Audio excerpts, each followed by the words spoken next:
la Asamblea Nacional se reconfiguran las fuerzas políticas. El Ejecutivo ha señalado que se impulsan procesos para causar desestabilización a su gestión a 8 meses de las elecciones.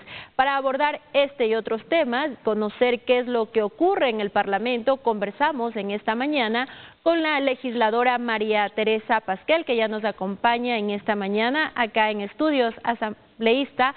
Muy buenos días, bienvenida, gracias por acompañarnos.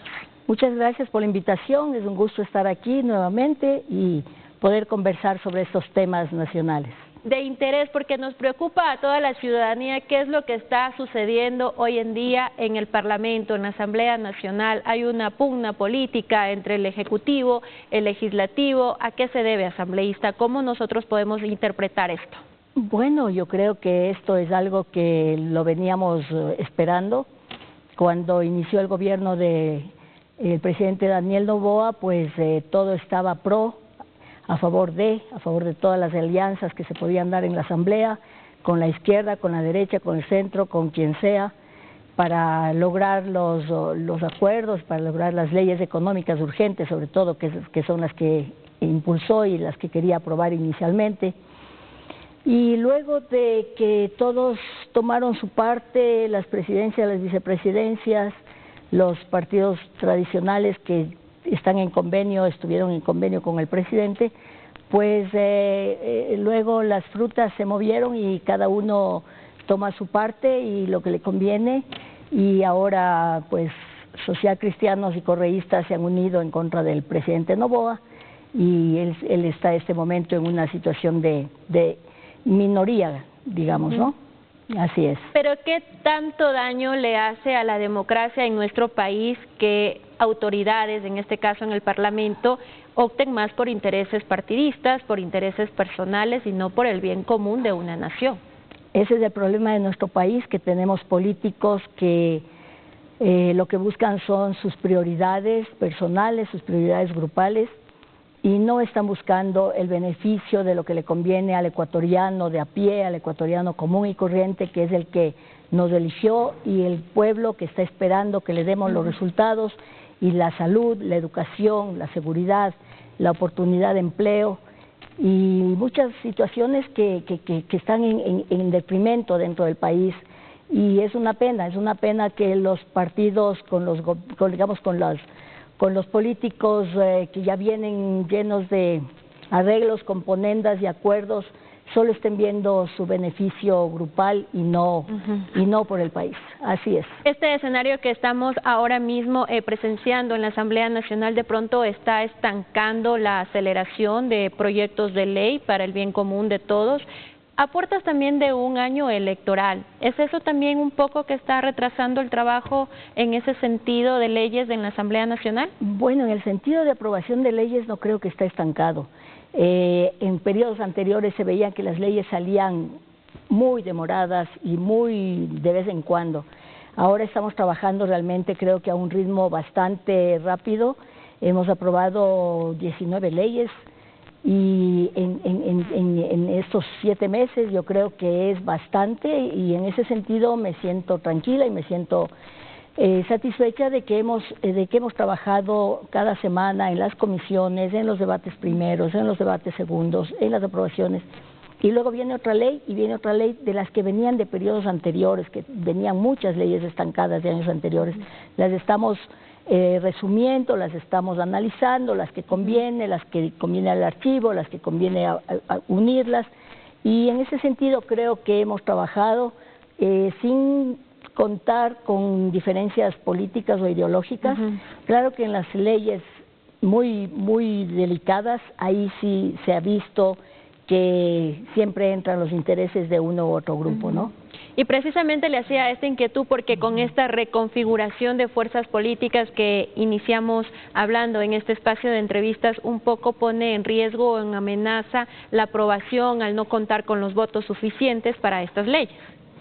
Bueno, desde luego, sobre todo necesitamos madurez política para que, más allá de esos intereses grupales o individuales que hemos hablado, haya la conciencia y la certeza de que En conjunto vamos a lograr una mayoría si son leyes que van a beneficiar a la seguridad, que van a beneficiar a la salud, que van a beneficiar a la empleabilidad. Entonces, creo que en medio de todos los intereses grupales de acá o de allá, sí hemos llegado a una cierta madurez en la que hay leyes que sí las hemos aprobado en conjunto y que van en beneficio del país. Entonces, como me manifesté hace un momento, claro que en las que les involucra a tal o cual grupo, ahí sí que no se aprueban, ¿no? O se aprueban en conveniencia con el gobierno de vez en cuando seguramente llegan a acuerdos, ¿no?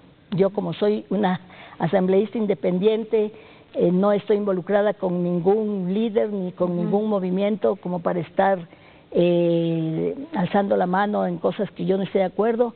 Yo me debo a mi conciencia y en ese sentido espero ser lo más acertada para poder hacer que mi voto vaya en beneficio del pueblo ecuatoriano. ¿Y usted considera, o a su juicio asambleísta, de que hay una posibilidad de un diálogo establecer entre el Ejecutivo y la Asamblea Nacional para un poco aliviar esta pugna política? Bueno, a puertas de una campaña electoral y a puertas de definir quién va a ser el próximo presidente del Ecuador, lo dudo que en este momento se pongan de acuerdo. Yo creo que esto ya sabíamos que era para un tiempo, para acomodarse las presidencias, las vicepresidencias, sacar leyes, pero este dato hay una división de líneas y de sectores porque ya vienen sus campañas presidenciales, ¿no? Ya vienen las campañas presidenciales y creo que eso no va a apoyar a que todos vuelvan a ser los pro que fueron al inicio. ¿Y cuál es ese escenario que nos espera entonces como país si esta pugna política entre dos fuerzas importantes acá en la democracia se ahonda, se agrava? Es bien delicado, sobre todo por la gobernabilidad, ¿no? Que creo que el presidente Noboa se llevó bien con todos, sin importarle qué línea o qué principios o qué valores lleva cada grupo, y fue justamente por la gobernabilidad. Y ahora que pues ya tomaron su distancia, no es fácil la gobernabilidad para el presidente Noboa. Yo creo que fue la opción que la mayoría del pueblo tomó a fin de que encontremos una salida a esta crisis política que vivimos, y esto solamente está dando la lectura de que el Ecuador es ingobernable y se mueven, digamos, por muchos intereses políticos, más que por conseguir un país de paz y de progreso, y sobre todo sin corrupción, que es lo que buscamos la gente honesta de este país. Es decir, que entonces sí podría estar en riesgo la gobernabilidad en el país.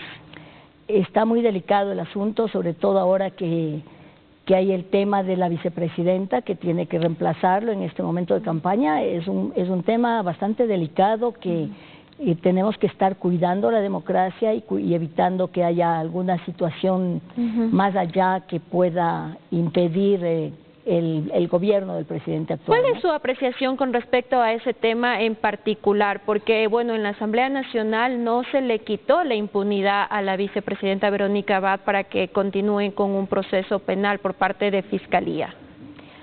Bueno, el asunto es que se iba a hacer un juicio político, el que no se aprobó, para que a través de ese juicio la vicepresidenta dejaba sus funciones y entraba al juicio político. Pues la bancada correísta se unió a la bancada de gobierno y apoyaron en que ese juicio no se dé y que siga en funciones y que siga, digamos, más bien dicho, estoy equivocada, la bancada correísta con socialcristianos apoyaron, ¿no? y construye. Y pues no se permitió que la vicepresidenta entre al juicio político, y ahora va a ser el juicio penal normal que se va a llevar a través de Fiscalía con todos los elementos que Pero una vez tiene, que ella se retire del cargo o termine su cargo, para aclarar, que termine su cargo. Desde luego, una vez que termine su cargo, mientras tanto, con ese voto en contra, pues de este momento la vicepresidenta puede pues bien reemplazar al presidente, y es bastante delicado porque hay una división muy grande que todos sabemos entre los dos primeros mandatarios, ¿no? Es decir, entonces, que esta pugna entre estos poderes también están un poco no con sintonía de las preocupaciones realmente de la ciudadanía. Sí, lamentablemente es una situación que no nos compete a nadie, no nos involucra a ninguno más que al presidente y a la vicepresidenta, que fue quien le escogió para su binomio. Es una situación de las dos personas que fueron elegidas presidente y vicepresidente, que entre un acuerdo mutuo definieron ese binomio. Ni la Asamblea ni ninguna otra entidad del país está responsabilizándose de ese tema, porque no es una situación personal entre presidente y vicepresidenta. Sin embargo, esta es una situación que nos lleva a veces las cortinas de humo que pasan en el país y que nos llevan a estar muy ocupados en esos temas que la verdad compete solamente a quien la eligió, ¿no? ¿Y qué es lo que podría suceder para tener un buen síntoma de democracia en el país con respecto a esta situación que hemos mencionado entre el Ejecutivo y la Vicepresidencia de la República, una vez que todavía la Asamblea Nacional, nuevamente reitero, no le quitó la impunidad para que ella pueda continuar con este proceso penal por parte de Fiscalía? Y bueno, Fiscalía continuará investigándola una vez que ella ya termine su cargo de vicepresidenta. Pero ¿qué es lo que puede pasar en el momento de que hay intenciones también del presidente Noboa de reelegirse? Bueno, yo considero que es una situación bastante delicada, porque cuando entre a campaña, pues tiene que dejar su puesto en manos de quien le corresponde, y pues es delicado dejar en manos de quien ha pasado todo lo que ha pasado. Yo como mujer apoyo y defiendo la posición de toda mujer en la política y en la vida civil de nuestro país. Desde ese punto de vista me solidarizo como mujer con la vicepresidenta, pero también considero que si es que hay pruebas de corrupción y hay pruebas de lo que se le está imputando a ella, a su hijo, pues sea hombre o sea mujer, tiene que responder ante la justicia si es que hay situaciones de corrupción. Más allá de que sea mujer, pero es una situación delicadísima, porque ¿cómo puede una persona confiar en dejar su casa en manos de alguien que prácticamente pues no es su amigo, ¿no? Más bien está en el lado contrario después de todo lo que ha sucedido y todo lo que el presidente Noboa también ha hecho acciones hacia la vicepresidenta, ¿no?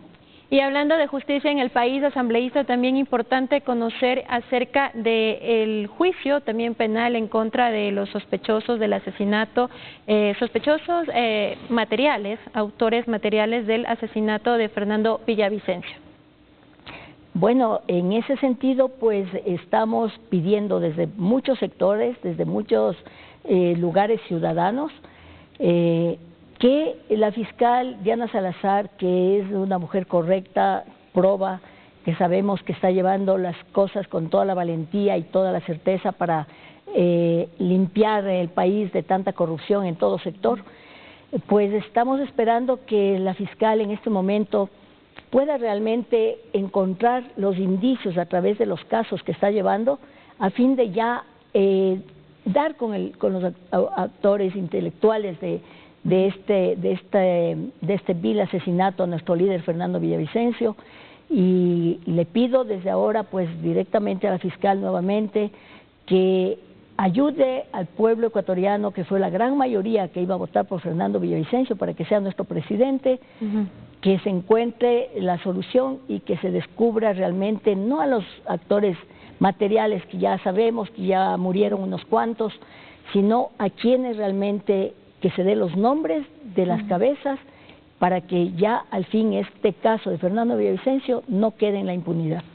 Para los familiares de Fernando Villavicencio les cuesta mucho de pronto confiar en que será justicia en el país.